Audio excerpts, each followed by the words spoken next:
Bekas Perdana Menteri Najib Razak mengetahukan dakwaan Dr. Mahathir Mohamad tidak mencampuri badan kehakiman, lalu berkongsi apa yang beliau tahu sekitar pembatalan pendaftaran UMNO pada 1988. Mahathir kata pembatalan pendaftaran UMNO bukti dia tidak campuri badan kehakiman adalah pembohongan terbesar dalam sejarah kehakiman, kata Najib diikuti gelak ketawa kepada portal FMT. Dalam wawancara khas dengan FMT, Mahathir mengingatkan beberapa keputusan mahkamah ketika itu tidak memihak kepadanya, khususnya apabila UMNO yang dipimpin beliau diisytiharkan tidak sah oleh Mahkamah Tinggi pada 4 Februari 1988. Keputusan itu dibuat selepas 11 ahli UMNO menyaman parti itu pada 1987 menuntut pemilihan parti pada awal tahun sama diisytiharkan tidak mematuhi perlembagaan dan tidak sah. Hakim Harun Hashim memutuskan UMNO tidak sah berdasarkan apa yang didakwa oleh Mahathir sebagai salah laku kecil oleh segelintir cawangan kecil UMNO. Mahathir berkata Harun boleh mengambil tindakan terhadap cawangan terbabit, namun memilih untuk mengisytiharkan seluruh UMNO sebagai tidak sah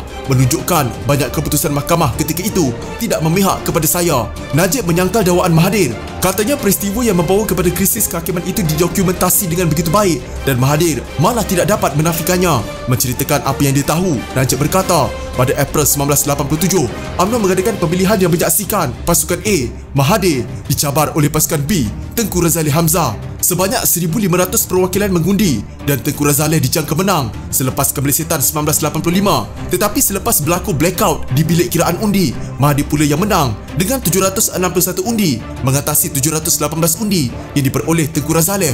Perbezaan sebanyak 43 undi. Menurut Najib, pasukan Tengku Razali mendakwa 78 perwakilan yang mengundi adalah dari 30 cawangan parti yang tidak berdaftar dengan Jabatan Pendaftaran Pertubuhan Malaysia JPPM, oleh itu tidak layak mengundi. Pihak yang kalah kemudian mencabar keputusan pemilihan UMNO itu di mahkamah. Mahkamah memerintahkan penyelesaian di luar mahkamah, namun kumpulan Tengku Razali mahu pemilihan baru diadakan. Mahathir pula tidak mahu pemilihan baru dan Mahkamah Tinggi mengisytiharkan UMNO tidak sah, bermaksud pemilihan 1987 itu terbatal dan tidak sah. Najib berkata sebelum rayuan pasukan kuli itu dapat didengar, Saleh Abbas yang ketika itu Presiden Mahkamah Agung dan semua hakim Mahkamah Agung digantung. Saleh kemudian disingkir.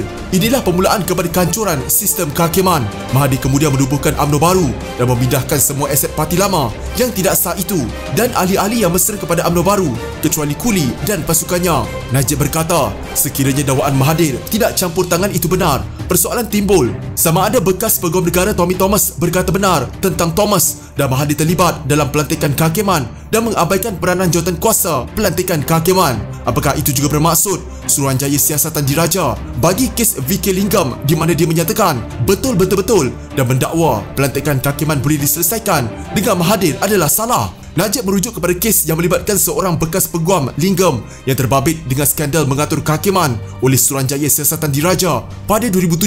Berikutan tersebarnya video memamparkan dia dikatakan membincangkan kenaikan pangkat dan faksionalisme dalam kalangan hakim kanan dengan Ketua Hakim Negara ketika itu Ahmad Fairuz Sheikh Abdul Halim. RCI mengesyorkan agar tindakan terhadap salah laku terhadap Lingam, Fairuz, bekas Ketua Hakim Yusof Chin, Taikun Vincent Tan, Mahathir dan bekas Menteri Tengku Adnan Tengku Mansur.